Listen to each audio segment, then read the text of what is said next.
Christmas dinner was supposed to feel warm, family laughter. Candlelight, good food instead. It became the exact moment I realized I had become invisible inside my own home. My name is Elena. I'm 65 years old, widowed, and the owner of the large brick house my late husband and I spent nearly 30 years building together. 3 years ago, my son Daniel and his wife Chloe moved into the upstairs floor, temporarily, while they saved money for their future. Temporary turned into permanent very quickly. At first I didn't mind helping them. I paid the electric bill, bought groceries, covered internet and property taxes.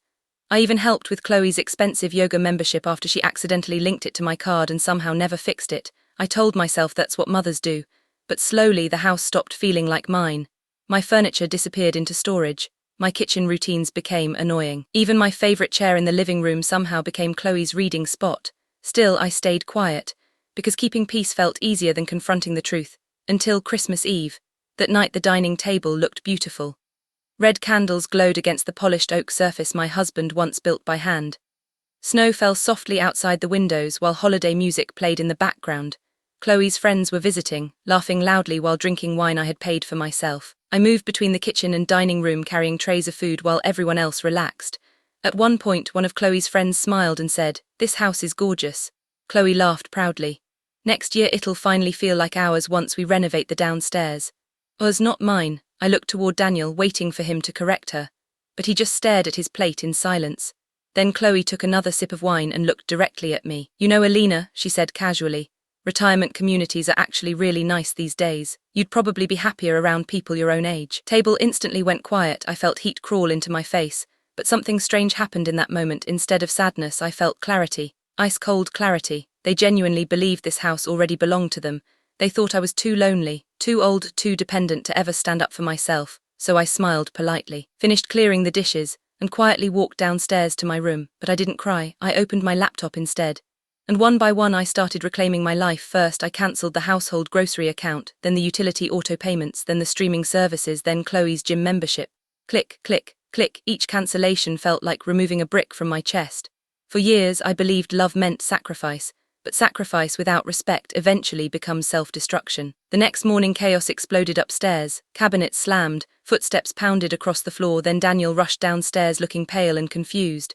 "Did the electric payment fail?" I calmly stirred my tea. "No, I removed my payment information." His face tightened instantly. "But why?" Before I could answer, Chloe stormed downstairs in silk pajamas, gripping her phone tightly. "Grocery card got declined," she snapped.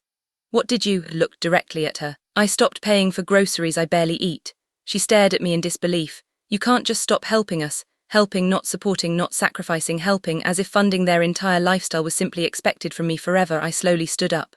"For years," I said quietly, "I convinced myself this arrangement was temporary, but temporary became entitlement." Neither of them spoke. "You're adults now, it's time you started living like adults." Chloe laughed bitterly.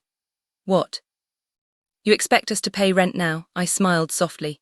"Yes." Silence, real silence. Daniel looked shocked. Chloe looked furious. I walked to my desk and placed a printed lease agreement on the table. Fair rent, shared utilities, clear boundaries. Chloe stared at the papers like they were poison. "This is insane," she whispered. I replied calmly. "What's insane is expecting a widow to finance two capable adults forever."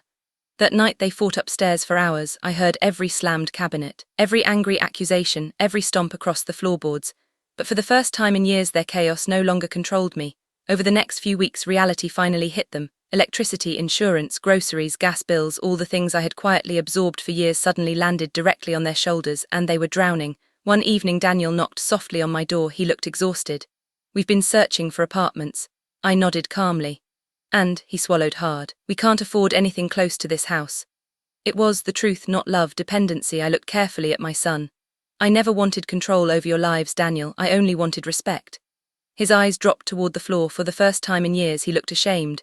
A few days later Chloe finally signed the lease. No apology, no dramatic speech, just a quiet signature from someone who finally realized the free ride was over.